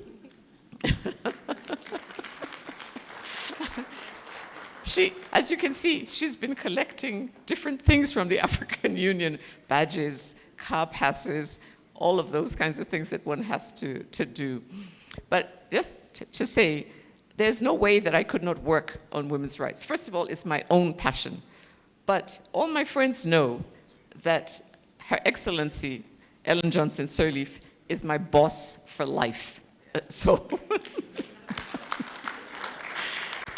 And then when you have a sister friend like Binta, we are celebrating our 30 years of knowing each other.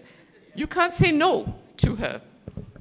And then my other sister friend is Her Excellency Netumbo Nandi Ndaitwa. So what do? But I just have to continue working on these. So thank you again to each one of you. We look forward to a strengthened partnership with all of you. And we are absolutely grateful. We're in your debt. I really want to say something to Anna. Thank you, Anna. A special shout out to Anna. She knows why. She knows why. Because she takes my calls at 1 o'clock in the morning. Thank you so much. So really, That's all I wanted to say. We've had an excellent day. I think, as you mentioned, Ambassador Spaugwasser, that today has been a special day. We've done so many meetings with women and feeling the power and enthusiasm of women's leadership. So thank you all, and I wish you all a very pleasant evening. Uriatu, you want to be recognized as part of the secretariat? But she is. I also want to thank Uriatu, because she's also an exceptional woman and is a stalwart of AWLN as well. So thank you again, and have a great summit, and we look forward to Africa continuing with women's leadership. Thank you.